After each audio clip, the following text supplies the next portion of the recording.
Scott Corning from Dragon Attack. And Warlow. And Warlow. Now what species is Warlow?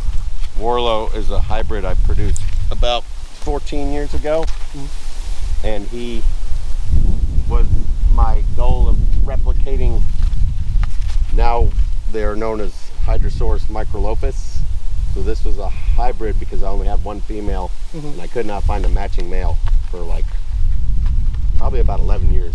Okay. So my goal was to try to replicate this species in captivity. They're a very large, heavy-bodied species, and so did bred with the Philippine Sailfin male. Postulata. Yep, postulatus, and then worked with those for many years. So this guy's second generation, and so when they do produce babies now, we have third generation, which don't look. This looks like a pure microlophus, pretty much. You don't see any blue on it or anything like that. Yeah. So it's trying to mess up my beautiful hair. Gave me a nice scalp massage. Yeah, so he's a big boy, and it's got the large scale clusters, which is reminiscent of the microlophus species. Okay. So they're just a big, heavy-bodied dragon without the crazy colors of a Philippine. But yeah, so he's a really cool guy. He's a good, easy one to handle and take out. Okay. What goes into the care on these guys? Basic care is more about the setup. So having the proper enclosure, not too big, not too small, depending on the size of your dragon. Of course. But you want lots of heat, very important. They are heat thrivers. So just say ambient 85 to 90 in the day, basking temperatures anywhere from like 110 to 120, and then at night, 75 to 80. Pretty good nighttime sleepy temperature. They can survive different, lower if that's what it is, but for optimal growth and health, of course.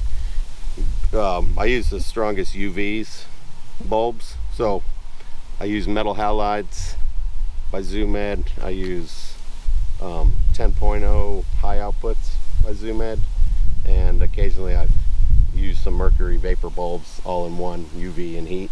Yeah, I just started using those myself. Yeah, I mean, it's nice and easy, and the metal halides are expensive, but the bulbs also last 2 years. Yeah. So that's pretty cool. Good value. And I need a bunch of those right now. They're like back ordered or something. And then calcium, a quality calcium supplement with D3. Even though you're using good lighting and all that, make sure you have. I use Repashi's. It's like a high D3, and then multivitamins.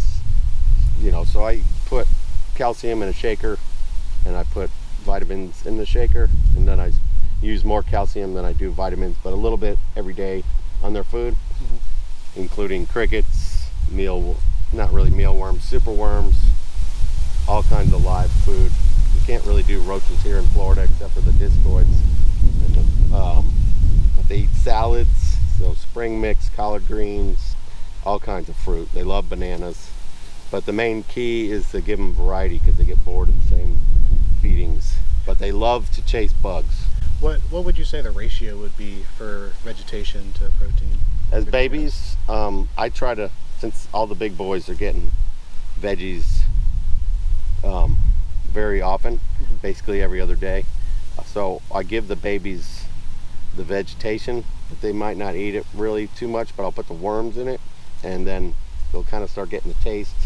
And when, just say within a month, they might start eating the vegetation, but I would say as youngins, 80% insects and, that meat proteins, and then adults, probably like 60% salads, 40%. Now with the meats, is it mainly insects, or do you also feed fish as well? Yeah, I do frozen thawed tilapia. Okay. They love that. So it's nice and clean. I'm not doing really wild fish and dealing with parasites and all that, but you could if you want. Cooked chicken, they love that. I put it on top of their salad, and they'll eat that really well. and in the wild they're eating like anything, almost frogs, little birds. So you can really, you know, have fun trying to feed them. Cool. Whatever you can muster up, and if they don't like it one time doesn't mean they're not going to like it later on. Now, looking at these guys, they almost remind me of a basilisk lizard that has evolved in Southeast Asia. Yeah, they I don't know who came first, we don't know, but yeah, they basically almost fulfill the same niche.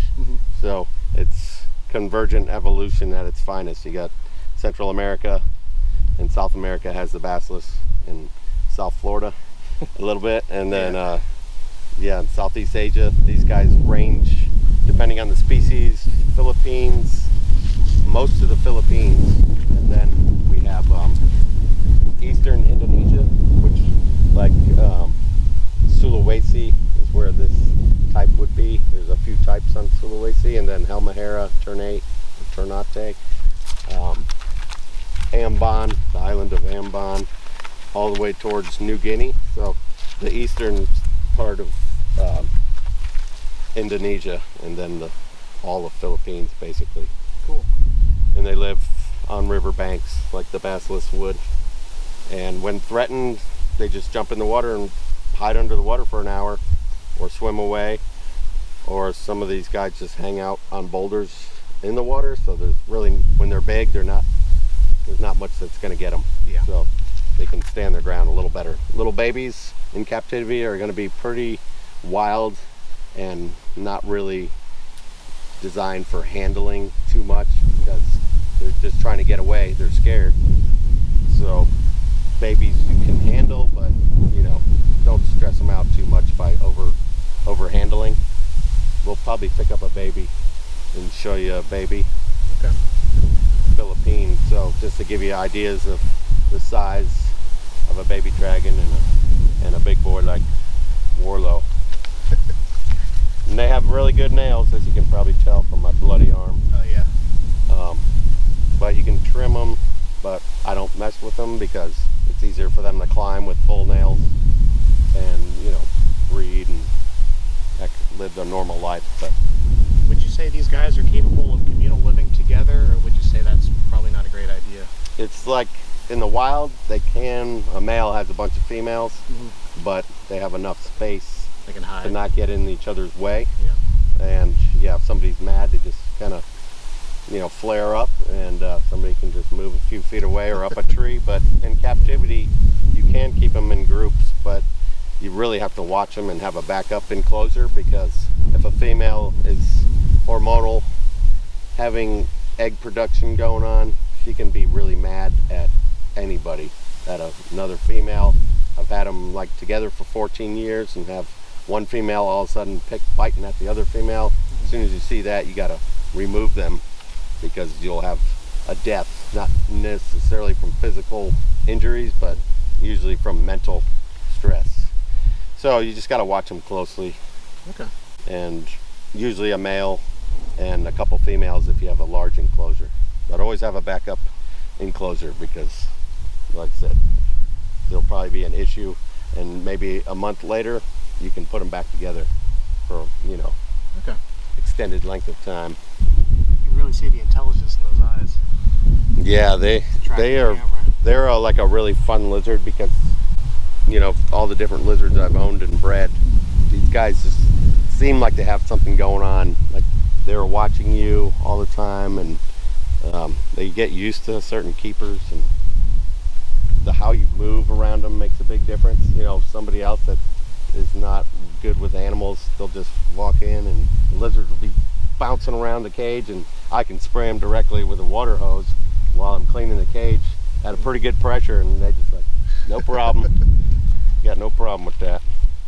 Yeah, he's like so big, he's not like super comfortable on my hand, because I'm not like a giant tree trunk, you know.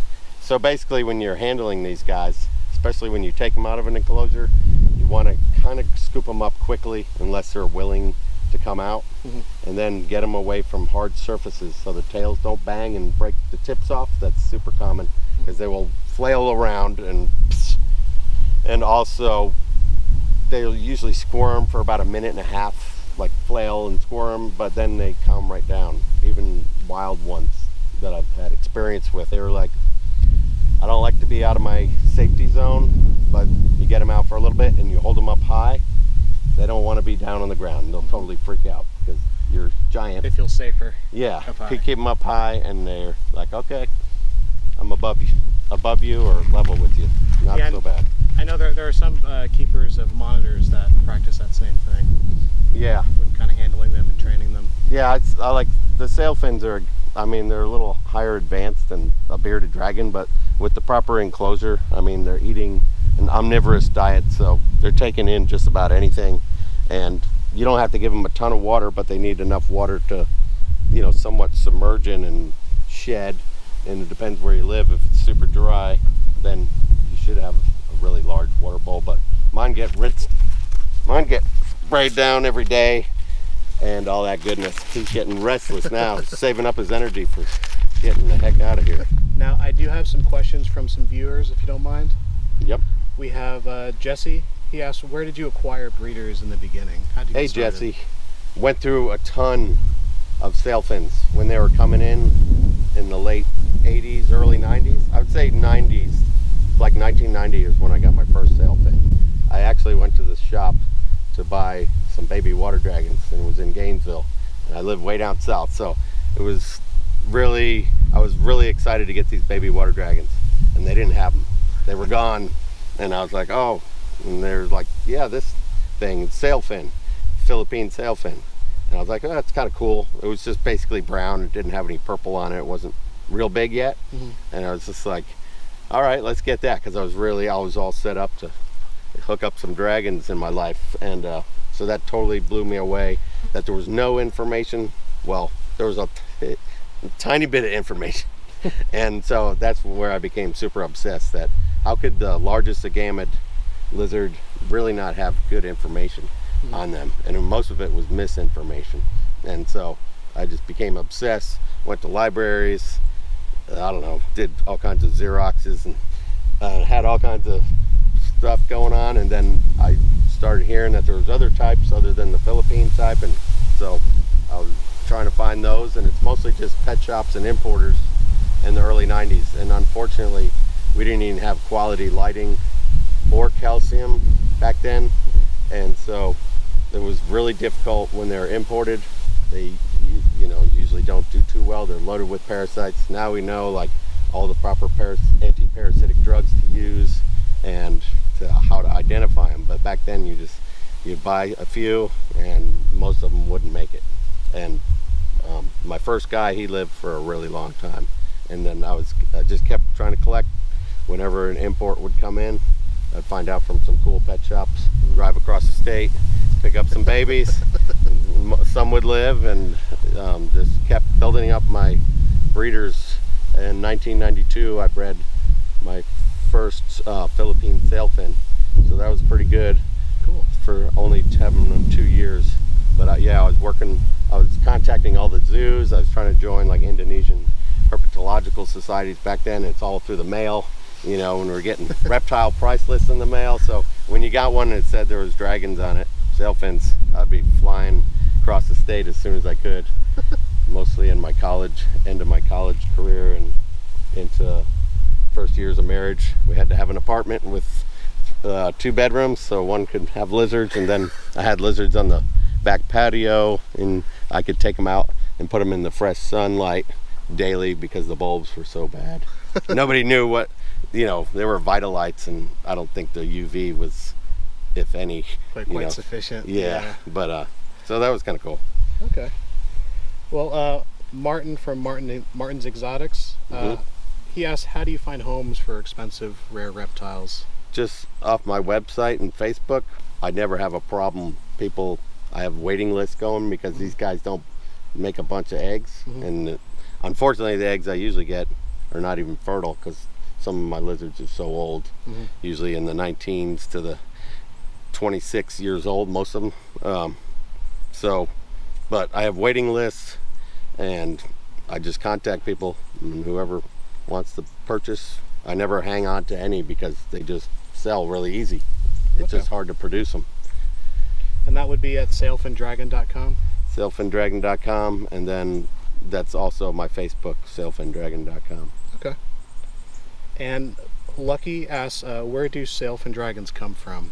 Most of the Philippines, and they'll look a little different, obviously, because the Philippines are a huge array of islands, and so extreme north to extreme south are completely almost different looking. So one day they may be a different species when they do more scientific research. And then eastern Indonesia, all the way near like the top of New Guinea, Sulawesi, Halmahera, Ternate, Ambon,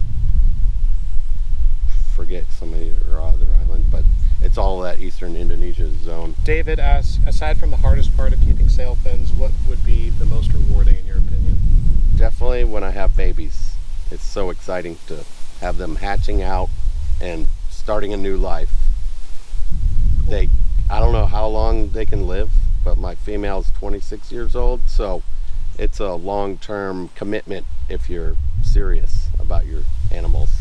Cool. Very well. How do we see those babies? Yeah, let's go check out a baby. I gotta make sure I don't let go, because they are fast. They can run bipedally on 2 feet, because when they're little they can run across the water like a basilisk. So he's probably you want to bite because you're a little scared, but once again, a baby looks nothing like an adult because they're light enough to fly across the water. They got the flattened toes. Yeah, that's cool. Even more similarities to the basilisk. Yes, yes. Boogie, boogie, boogie. All right, so that about wraps up today's video. Thank you, Scott, for showing me around, showing me your reptile collection. Thank you, Terrence. Next time we'll see those Australian water dragons. Yes, yes. People are very interested in those as well. So we're also opening a brewery. We don't know exactly when in the Titusville area, cool. But Hydrosaurus Brewing. So the theme is gonna be there, long live the Sailfin Dragon. And all right. It should be pretty cool. Whatever we do with it, we'll have some thematic material, whether they're beers named after some of them or something like that. I'm definitely ready to try some of those beers for sure. Cool, man. Cool, man. Yeah. Thank you very much, man. Appreciate it. Thank you.